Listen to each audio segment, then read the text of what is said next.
The VGRT Gaming Podcast, episode 720, recorded on April 11th, 2024.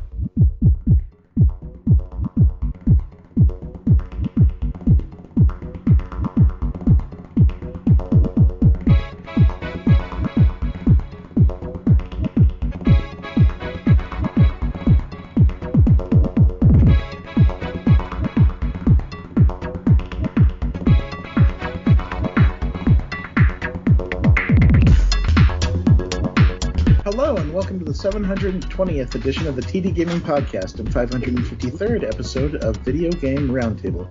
I am TJ Dinzer. I'm Scott Dirk. And I am Jonah Falcon. The VGRT Gaming Podcast focuses on game news from around the industry. Yeah, we all know the big controversy going on, really big controversy. Which one? And that is Taven. They shrunk Taven. They shrunk who? There's a Justice for Taven hashtag going around now. It's sad. Who? I don't know who this Taven is. TJ, do you know anything about this? I don't know much about Taven either. So, if you play World of Warcraft, there is an achievement called a World Awoken. And of all the World of Warcraft players who have finished it, only 0.241% have gotten it. And when you get that achievement, you get a reward.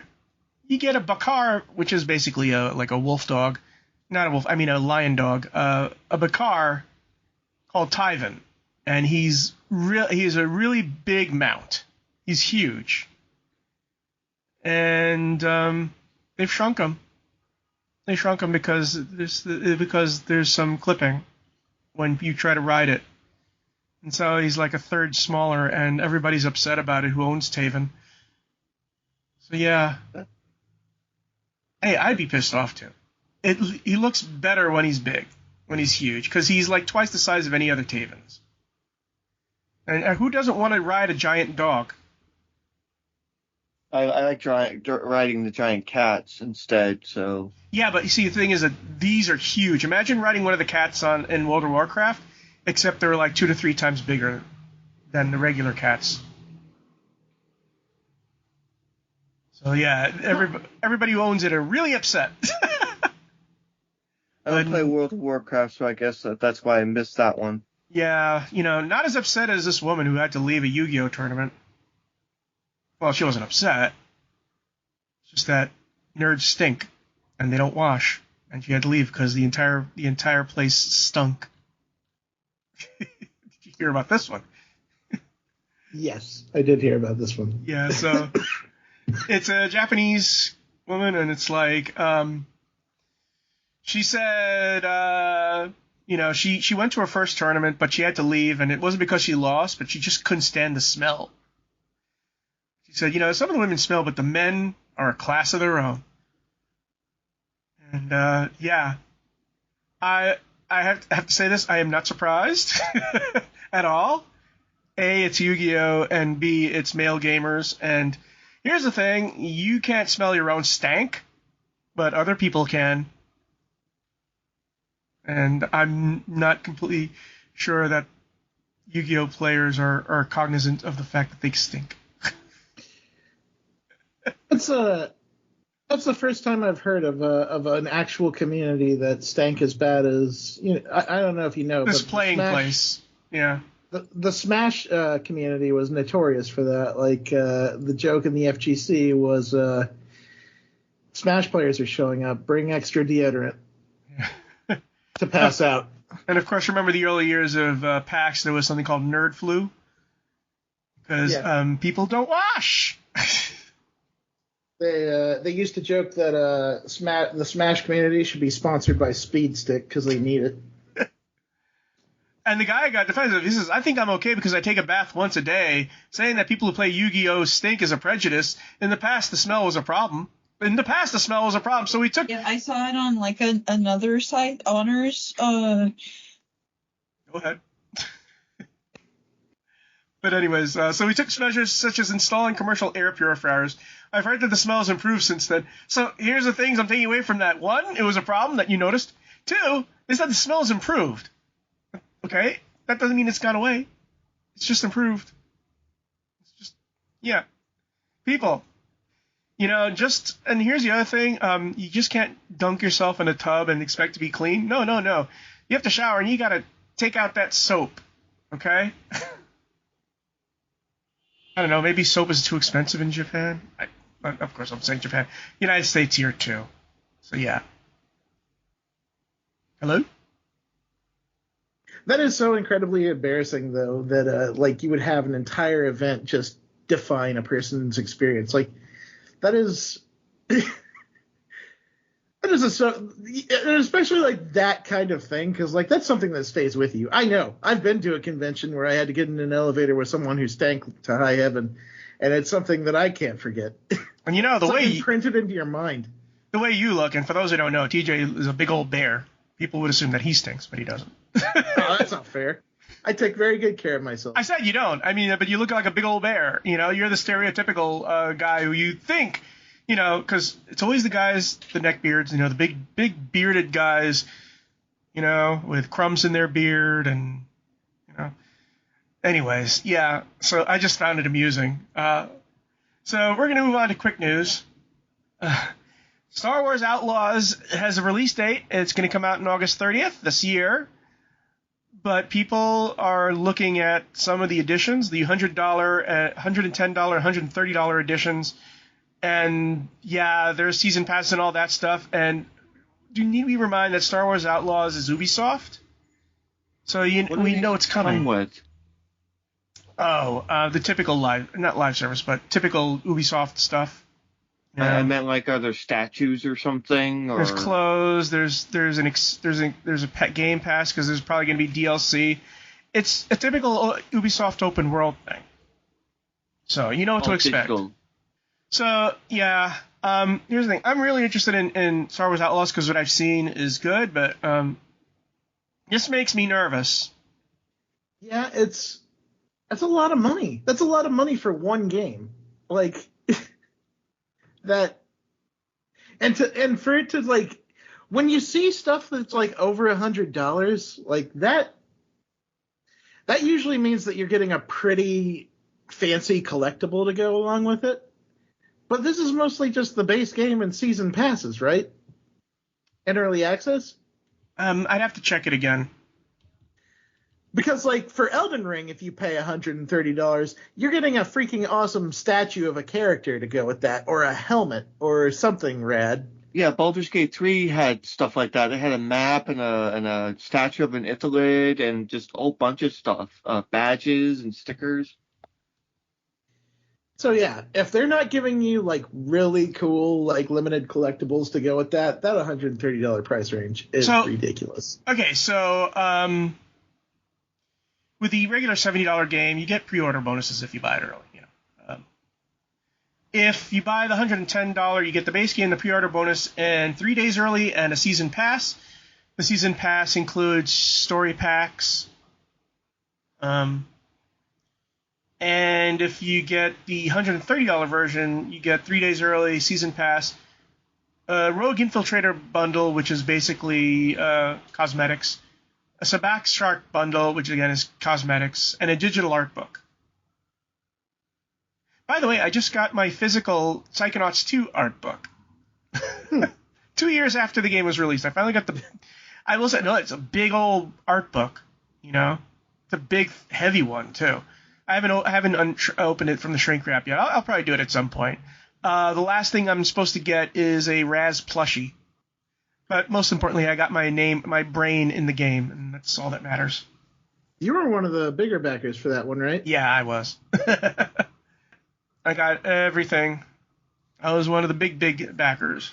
Nice. Because I love Psychonauts, so. And I knew it was going to be good because it's Tim Schafer. But yeah, I don't know.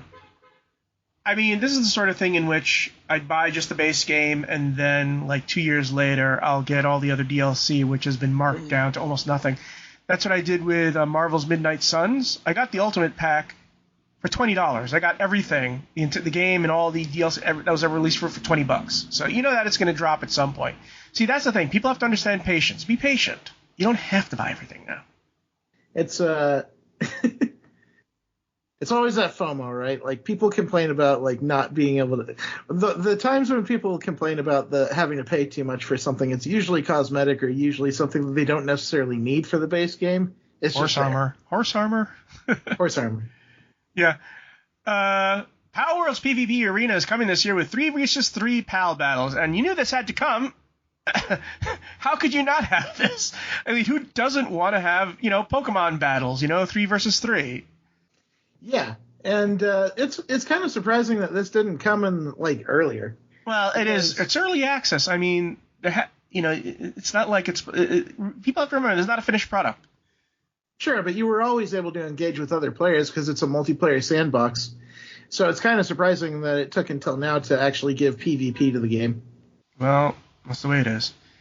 There was a gaming, what's it called? Not a conference, a gaming showcase, and there was a lot of stuff that was shown off at III Initiative. The first one we're going to talk about is the Rogue Prince of Persia revealed, and it's a 2D roguelike coming to Steam in May. Developer Evil Empire is doing it. Evil Empire is the one who did all the Dead Cells DLC. So this is going to be different than the other 2D roguelike Prince of Persia. This is going to be more of a... So you see, there was already a 2D Prince of Persia. This one's one that's going to be more like Dead Cells, and I'm up for it. I really like Dead Cells. Yes. I actually got to play a preview of this game, and I can speak from personal experience that it was a fantastic time. I don't think anyone handles...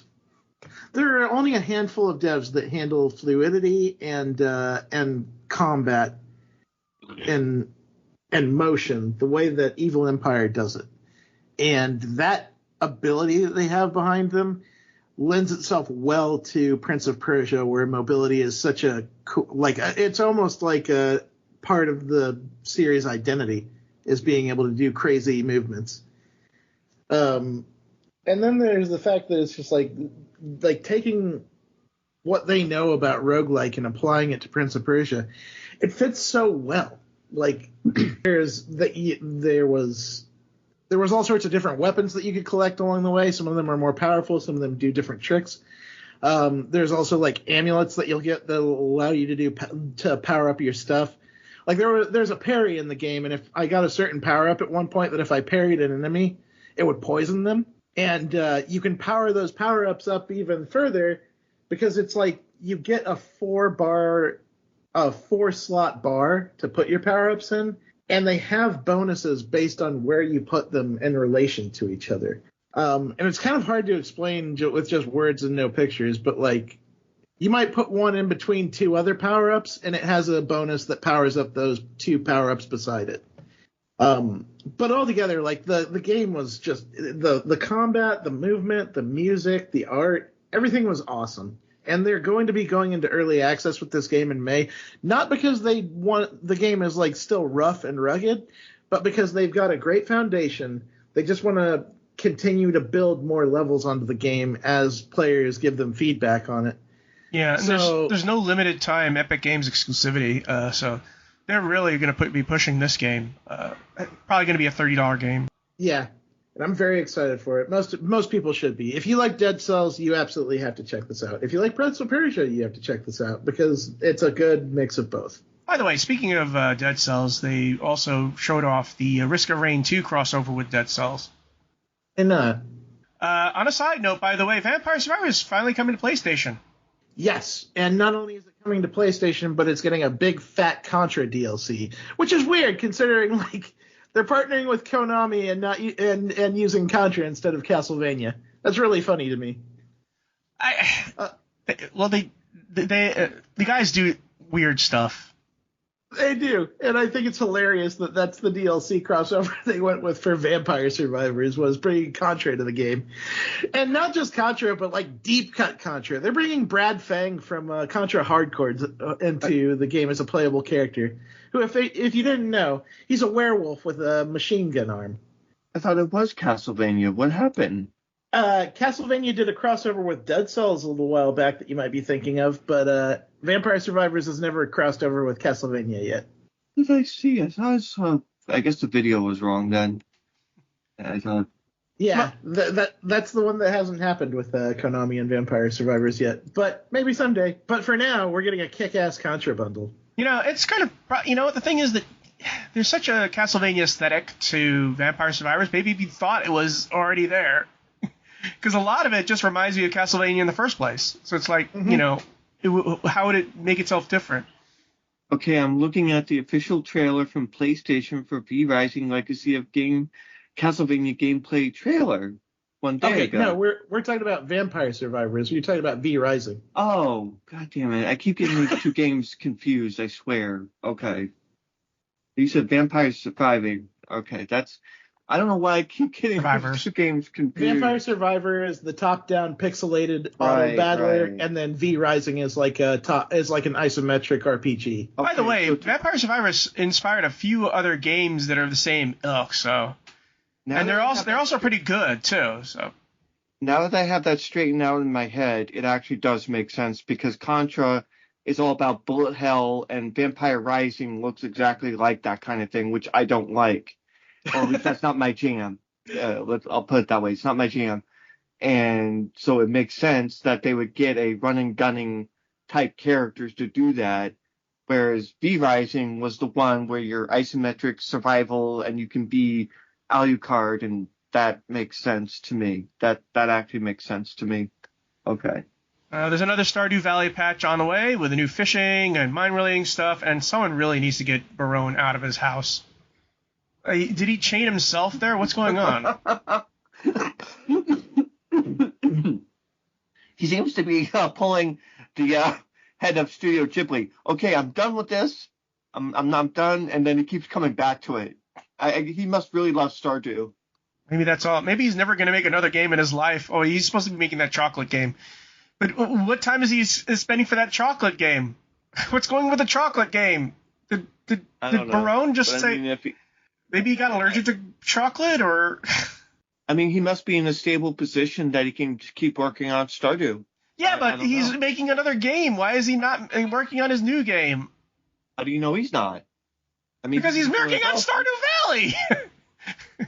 I don't know. I don't see any updates about chocolate. I only see updates about Stardew Valley. I'm not in this house. I can't see what he's doing. He could be doing two things. He could be like spending each day a couple hours on each game. I don't know. He did address this recently. He basically said that Stardew Valley has to be Stardew Valley 1.6, which was the main patch that all of this spurred from, has to be bug free and on all platforms before he'll continue work on Haunted Chocolatier. But that's the problem. This is not a bug patch. This is just adding stuff. It's the 1.6.4. Next we'll have the 1.7 and the 1.8 and the one. Actually, if he keeps on going up these numbers, maybe at some point he'll just say, "Okay, I'm making Stardew Valley 2." See, now this is what I would call labor of love. This is not a labor of love. This is a labor of OCD. How's it not a labor of love? This is an obsession. He's giving free content. Yeah, and nothing else. Yeah, but that nothing else is coming at the cost of Stardew Valley getting all sorts of cool features and stuff. That's what I'm saying. But I want chocolate. That's fine, and he'll eventually get there. And yeah, sure. Once Stardew Valley's done. You know what they say about Valve, right? They don't know how to count to 3. So. He's not Valve. Yeah, no, he can't count to 2. It wouldn't even be 2. This would be a totally different. No, he can't count to the second game. That's one game. One game. He doesn't know how to... See, like, with Valve, those other games don't exist at all. He's already started work on the Haunted Chocolatier. Yeah, and Valve started with Alex, and what have they done with that? Nothing. Well, technically, then they have 4 Half-Life games, then they just don't call it 3 and 4. Episode 1.5 or some weird thing. It's a VR game. It doesn't count. Yeah. Activision Blizzard and NetEase renew agreement to publish games in China. Activision Blizzard barely has had a major fallout with NetEase that saw the publisher's games listed in China, but that issue seems to be water under the bridge, and we know what the water was. It begins with an M and ends with a T. You think Microsoft doesn't have anything to do with this? Oh no, they a name like NetEase, it's always I always think Analese, because I know someone's getting majorly fucked. Microsoft wants to get into these other markets to get more money from the Eastern But market. isn't that? It's just that Microsoft said, okay, this bullshit has got to end. This is what we're going to do. And boom, and they got it. It's really funny, too, because in this story, like, they actually tried to say, in a completely unrelated matter, Microsoft has made a partnership with NetEase in order to bring NetEase games over to Microsoft or Xbox platforms. It's you mean Game Pass? Well, meaning not Game Pass, but Microsoft PCs and Xbox consoles. Game Pass. They need content. They want people to buy friggin' Game Pass. But putting that aside, it's just really funny that Microsoft and NetEase were like, totally unrelated deal here in addition to the Activision Blizzard thing. Don't look over here. This is something else. By the way, that reminds me, for anybody who's worried that Microsoft is getting out of the console business, they just talked about their next console and how much more technologically improved it's going to be and all this stuff, and they're not getting out of it. They're just starting. They just, they want to just, I don't know. Thing is, do I want to get yet another Xbox console day one, or do I? No, I'm probably going to get a day one because I have no life. I might as well. I don't buy many consoles. That's how I'm able to buy the launch Xboxes. I'm not spending it on the Switch or PlayStation, Oh, by the way, someone pointed out that the upcoming Luigi's Mansion game, which is actually a remake of another of a Luigi's Mansion game. I think it was on 3, something like that. But it's a remake, and they said, they're doing it. Nintendo's bringing these late-stage remakes to their console, which means their new console is about to happen. They've done it with every single console, and they're doing it now. So basically, they're accepting this as, yep, Switch 2 announcement soon, this summer. And I agree with them. Nintendo has the same pattern when it comes to releasing consoles. They always launch their late-stage remakes on the old console just before they bring out the new console. Yeah, it'll be interesting to see if that's the case. No, it's pretty much the case. And you know that the Switch 2 is coming anyway. It's just a matter of when it was coming, and June is coming. Guess what? Non-E3 is coming, and they'll be announcing it.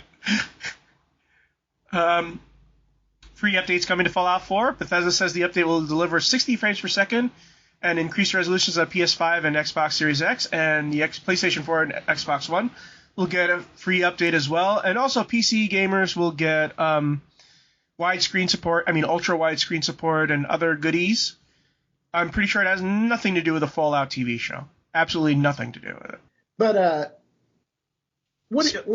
so we're gonna see stability improvements, fixes for logins. That's it. Is it gonna Well, they can't increase frames per second on the PS4 and Xbox One. Sure.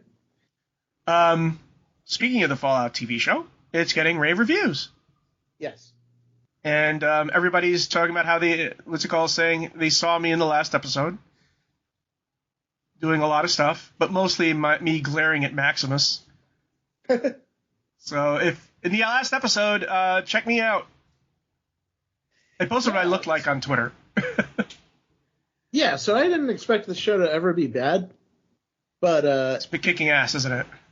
But it's getting great reviews across the board. Our reviewer loved it, and Donovan he's a big movie and TV guy, and he would absolutely tell us if something sucked.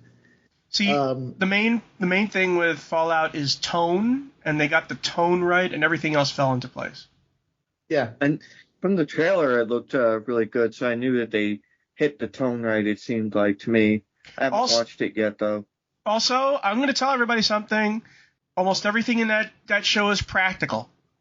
Mm-hmm. A lot of it is practical. I was walking around the set, and it was like walking through pre-nuke Megaton. People were walking around in their power armor suits, and the power armor suits are not CGI like they are in Halo. Everything has weight. And when they put on the gore, oh boy, it's like someone turned on the bloody mess perk. So I'm going to wrap this because I think it's a great review anyway, and people should read it. Our own Donovan Erskine on Shack News gave the season 1 for Fallout TV a 9 out of 10. He said in his prose, brilliant realization of the Fallout universe, solid character building, standout performances from Ella Purnell and Walton Goggins, unique take on... For those who don't know, Walton Goggins plays the ghoul who was a Hollywood star before the bombs dropped, and now he's dealing with the fact that he's no longer a Hollywood star. Yeah. Unique take on the series mythos, and a gorgeous set design, which also speaks to that practical setup that you were talking about. Only con he had for it was it was a little too reliant on Fallout's common tropes. Well, I mean, not everybody's familiar with those tropes, though. Mm-hmm. But if you've been there for any amount of time, or at least since Fallout 3, then you know those tropes. They hammer them in just about everything Fallout. Yeah, but the acting is also top-notch, especially the guy who plays Maximus and the girl who plays the lead, Lucy. I don't remember the names because they're relatively new people. Oh, the big star who's playing the father, and they always have that, is this time it's Kyle MacLachlan. And they sort of, like, redid the Fallout 3 opening, you know. She comes out of the vault looking for her father, and she's completely unequipped for everything that's going on outside the vault, you know, that sort of stuff. It also has an interesting thing in which these vaults are all connected, which in the series canon, all the Fallout shelters were not connected because they were all experiments, right? But these particular ones really are all far apart. Yeah, these are connected vaults, like. But I don't want to give away too much, except if you want to see me, I'm in the 8th episode. But I'm glad to see that it's been getting such good response, because Fallout is awesome, and it's great to see more stuff in that universe. Here's the thing, though. You know, it would have been so easy to get Fallout wrong. I always thought Fallout has a very flexible world if you wanted to make a story in it. There's not a whole lot of canon to get in writer's way on like, you know, Star Wars, Star Trek. They got a little canon wrong with Fallout New Vegas dates, but that's fine. For those who don't know, this is basically Fallout 5 because it takes place in 2291 after all the other games, and it takes place in Los Angeles, which is convenient because that's where it's shot, except for the scenes I was in, which were shot in New York. By the way, speaking of this, Bethesda and Microsoft said no, there's not any Skyrim. there's no Elder Scrolls TV show coming. I can understand why. There's enough fantasy shows out there. It would sort of like melt with the others. Yeah, speaking of worlds with a lot of canon to get in the way, that would be one of them. Yeah, I mean, if there was like I said, BioWare's already said they're not going to be making any Mass Effect series anytime soon. Mm-hmm. But there's other stuff. I mean, people have already been wondering about a Baldur's Gate series. But that's fantasy. But then again, that's not Microsoft or Bethesda. Regardless, Fallout is great. And check it out. It's on Amazon. They released all the episodes. And hopefully, you know, the one thing that a lot of people had with it is that it's only 8 episodes. It's not a full season. It's only like a short little 1/3 season. Hopefully, if it's getting popular enough buzz that it gets a proper 22-episode season next. I mean, it seems like extremely likely at this point. Like, why wouldn't Amazon order more of that one? Yep. Anyways, we're going to move on to actual game news. Sega declares 2024 the year of Shadow the Hedgehog. This comes from Eurogamer. Sega has officially declared 2024 the year of Shadow in honor of the ultimate life form. Sorry, Luigi. Fearless Year Shadow is primarily to celebrate the forthcoming release of Sonic X Shadow Generations, as well as the Sonic the Hedgehog 3 film. In addition, the Year of the Shadow will include bonuses in mobile games, Lego sets, and other additions to the Sonic Symphony World Tour.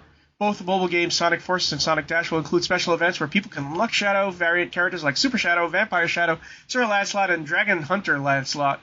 A custom-built Shadow motorcycle will be on display at the MotoGP in Austin, Texas the weekend, then in the UK in August. There's just a lot of Shadow stuff coming out. Shadow X Shadow Generations will release this autumn as a remaster of the 2011 game with new Shadow levels. It's coming to PlayStation, Xbox, Switch, and PC. So, are you ready for Shadow? No. Why is this happening? Why? Why somebody Shadow? likes Shadow a whole lot. What else does Sega have to talk about, damn it? Sega has a whole plethora library of games, don't they? They also have like a third Sonic movie in the works. And that's why this is being released to coincide with it. Oh yeah, that's right. 'Cause Shadow's supposed to be coming in the next one. I hate Shadow. Well, you don't like Shadow, you don't like Knuckles, you don't like He's like okay. It's like they started with Sonic, and then they went with Tails, and Tails is like cute, but then they were like, well, Tails makes sense. He's a Tanuki. They took the dial on Sonic and slowly started turning it towards edgy, and you ended up getting Knuckles out of that when they moved it a little further, and then they like cranked it all the way to 11 and got Shadow. No, they cranked it all the way to 13 and had Sonic kissing a human woman. Which is also weird. And also Shadow has like a human girl that he's like super, super way into. It's weird. What do you expect? Very weird. But you have to remember, Sega may not be making a hardware anymore. Sonic is still their flagship character. Also, I'd like to point out that in Shadow the Hedgehog, the game, there's like a scene in which the president of the United States is like deciding what to do about Shadow the Hedgehog, and he looks at his desk, and there's like a picture of him and Sonic the Hedgehog and Shadow the Hedgehog hanging out like friends, and it's weird. Like everything about Shadow and everything that Shadow exists in is so schlocky and ridiculous. Is it more or less weird that Ni no Kuni 2, in which the president becomes a kick-ass going into another dimension and becoming some young king's advisor? That's also weird, but kind of more magical. I can kind of get behind that one a lot more than these weird characters that just, I don't know.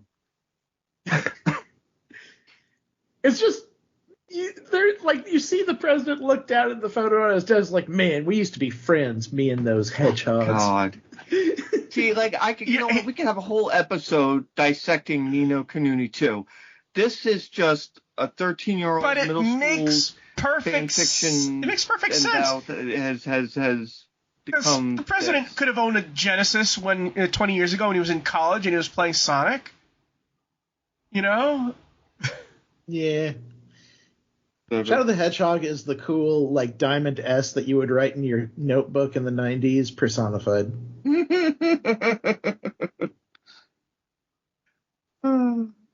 The logo that no one can claim. Yeah. But good for Shadow. Good for Shadow in his year. Sure. I hope Sega can get more money from this so they can make more games, because that's what we really want is more games. Here's the thing. Do you really think there will ever be a year of Shadow the Hedgehog ever again? No. No. Do you think it'll be 2034? I'll think, gee, I wish we had another year of Shadow. Where's Shadow the Hedgehog? I miss him. No. No. I don't really care about Sonic in general. The whole Sonic fandom story thing is just no. You know, Zoomers will be having kids by then, and their kids will have known nothing about Shadow. They may not even know anything about Sonic, to tell you the truth. We'll get another year of Luigi before we get another year of Shadow. Definitely. Where's the year of Luigi? The year of Luigi? It already happened. He's too scared. He's too emotional. Year of Luigi was oh gosh. Okay, forget that. What about 2013? No. I want the year of Waluigi. The year of 2013 was the year of Luigi because it was the 30th anniversary of the character, and also Nintendo lost tons of money that year because that was one of their Wii U years. 1983. Yeah, that would. Here's the thing. In Mario Brothers, not Super Mario Brothers, but Mario Brothers, was that 1983 game? Huh. Yes, the first one I think was 1983. Keep in mind that Luigi wasn't Luigi. It was just a color, a different color template of Mario because you had two players in that. Yeah, they didn't make him. I don't think they made him green until Super Mario Bros. I think he was more bluish in the first one. I don't know. You know, I'm probably the only person who really enjoys Donkey Kong 3.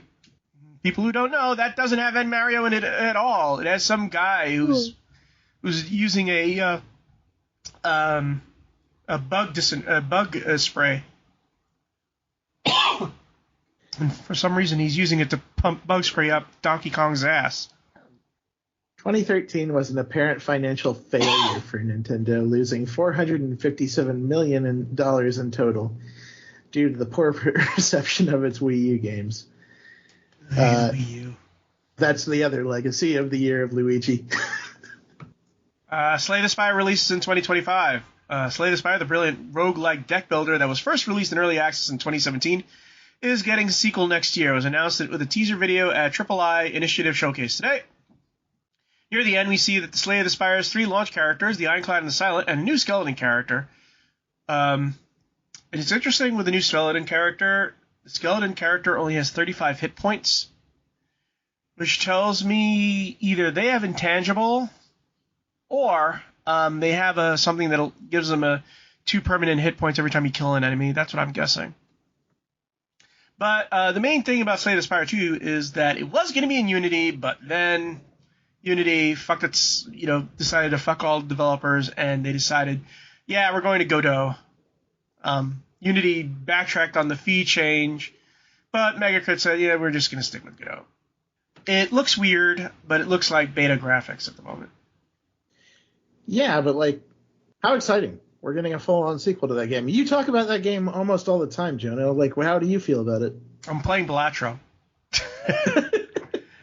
I'm looking forward to it. I'm curious to see. I mean, I actually have a Slay the Spire board game coming soon. That thing is going to be gigantic. It's going to have 800 cards.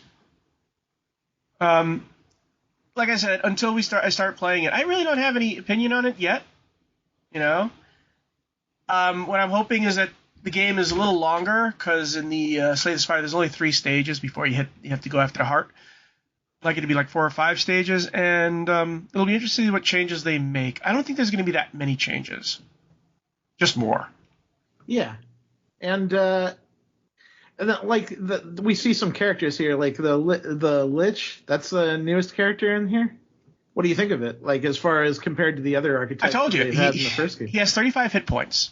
They have 35 hit points, which tells me that they will gain hit points as they go along in the game. Do you think that sounds better or worse than any of the other characters you've played? Oh no, I mean it just sounds different. It's not like it's going to be that different. The new character is called the Necrobinder. Necrobinder. Yeah, it's not like he's going to steal life from characters he kills. That's why he starts with 35 and then just grows. Balatro is also getting DLC, or not DLC, but they're getting updates that are going to add more jokers and different qualities to the game. It's a good time for card games. Here's the question, though: is the the defect going to be there, and is the Watcher going to be there? Some people thought they saw the defect in the banner. Because a lot of people, and me included, the defect is the only one I've actually managed to beat the game with. Also, I wonder, they rebuilt the game from a ground up in a new engine.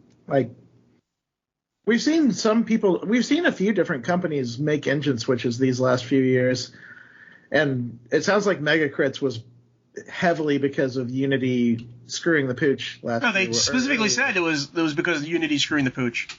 Mm-hmm. For those who don't know, the Godot engine is a free and open source 2D and 3D game.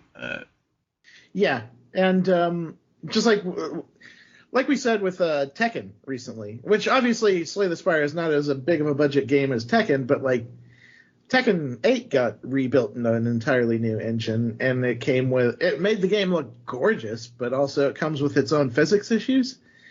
And of course, Jonah has beat the drum over and over and over on EA's desire to port every IP that it has to Frostbite engine. They stopped that, thankfully. But I hope this works out for him, because switching to a new engine can be good for a game. It can also break things that you didn't expect it to break, because every engine works differently. What's interesting, one of the games that was made with the Godot engine is Brotato. For those who don't know, that's a game that was inspired by Vampire Survivors, and you're now a potato. Yeah, and And I've heard good things about Godot for indie game development. It seems like it's a good working engine. It seems like it has its own challenges, but don't they all? Yeah, one of the games is Tail Quest Defense, which is another game with a fox that you haven't used, you haven't played. Yeah, wait a minute, have you played Tunic at all? Yes, I played Tunic. Oh, okay. I was just wondering, because it was a long time there. You were talking about how great Tunic was going to be, and you never played it. So at least you got to play Tunic. Yeah, I eventually made it around to that because it was one of our highest-rated games in the year it came out when it finally released out of early access. So I finally jumped in and gave it a go. How'd you like the virtual manual that you kept on collecting pages for? I thought it was really cool how people went out of their way to figure out to decipher the language and figure out how it fit together so that they could actually read what it was supposed to be.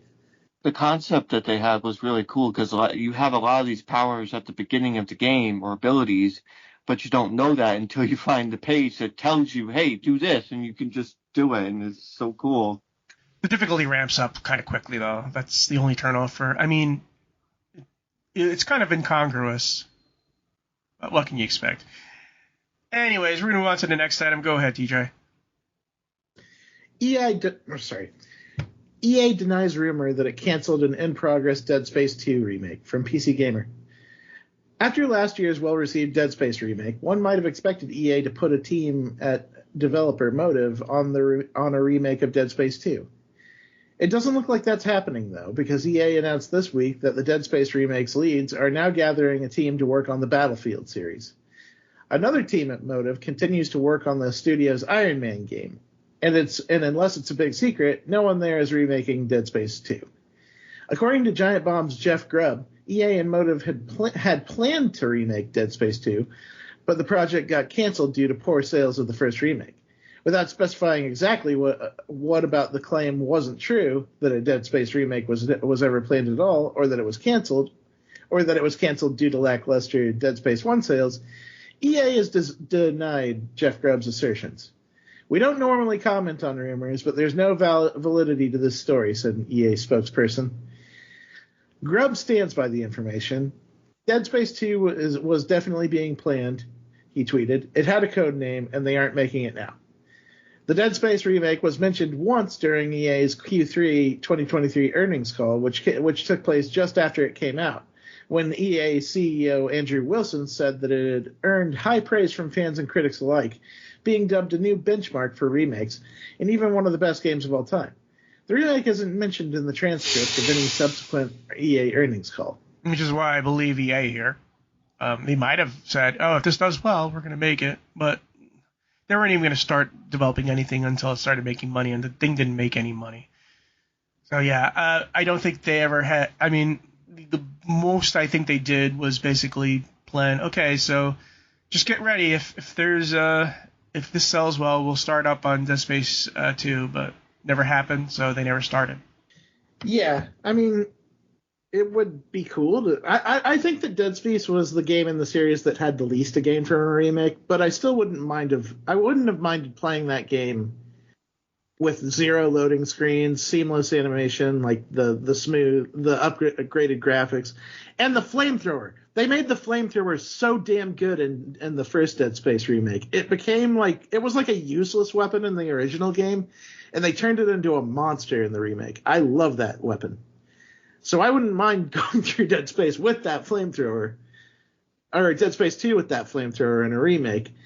But, EA or Motive went on to say that they're a two-project team, and like they said, they can't split their bandwidth between more than what they've got. They're working on Battlefield, and they're working on Iron Man. Now, there's full possibility to return to Dead Space down the line, but until they get these two things done, we're not seeing it.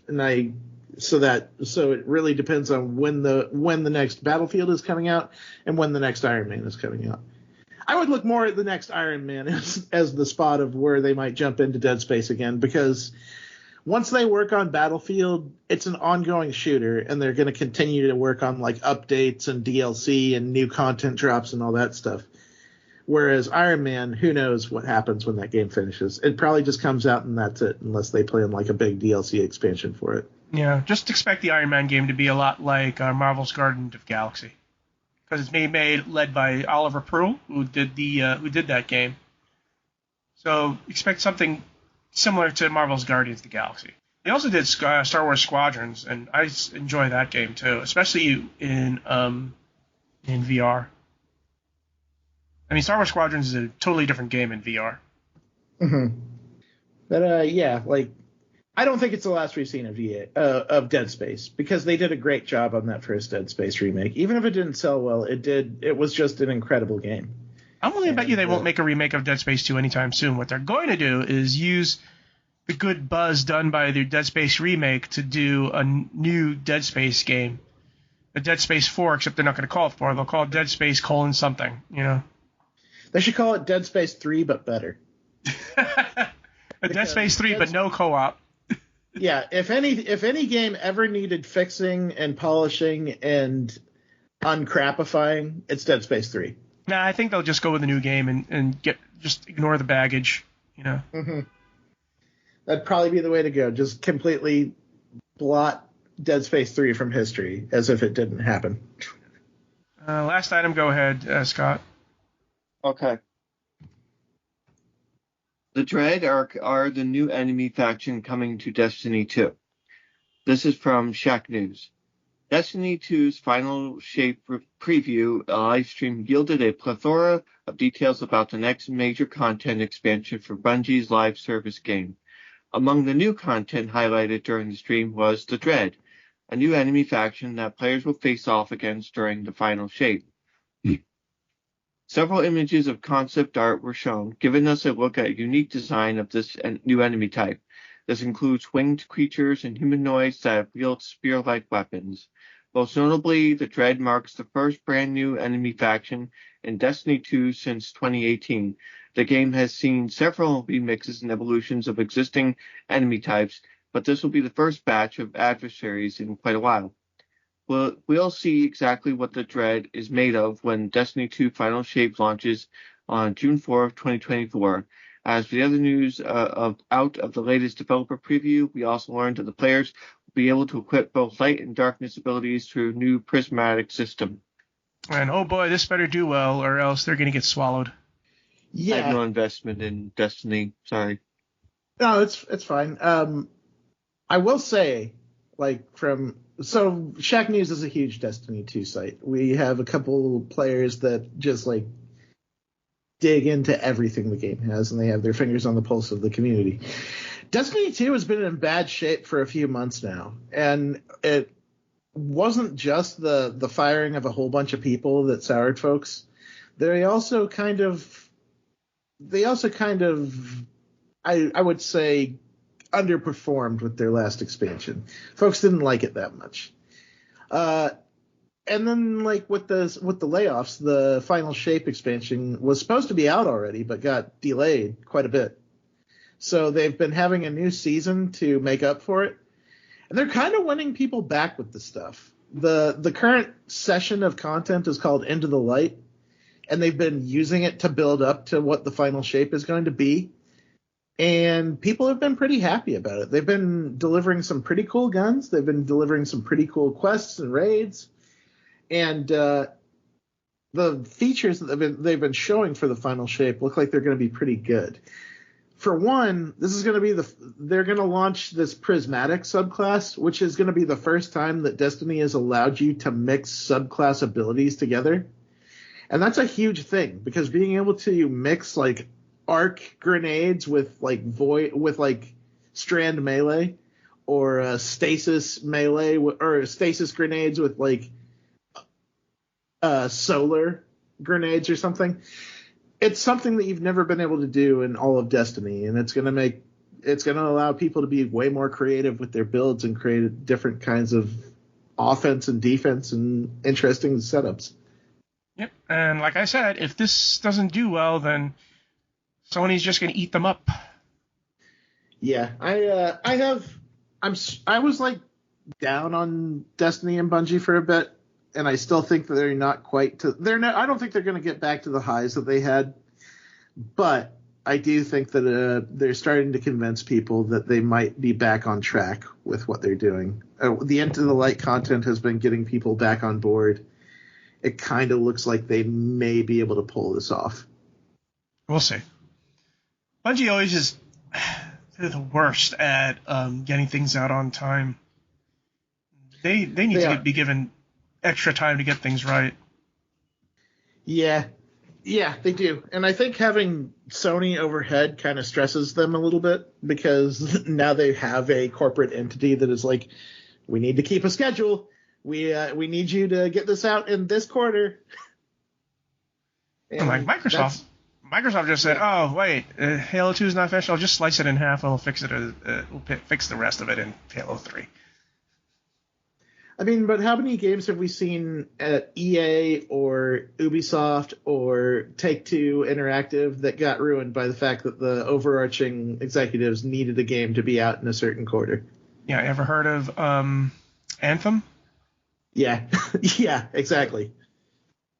And by the way, some people who saw Anthem in its early stages thought it kicked ass. Anyways, look for our show notes at gamingpodcast.net, along with the industry news and our gaming history articles. We enjoy feedback, so leave us comments on our blog at gamingpodcast.net. Also, sub at facebook.com/gamingpodcast. Subscribe to us on iTunes. Leave us an iTunes comments. You can find me on Twitter at Jonah Falcon. You can find me at Johnny Chugs. You can find me at Shard or More. And we will see you next week. Happy gaming, everyone. Have fun, be cool, play games, y'all.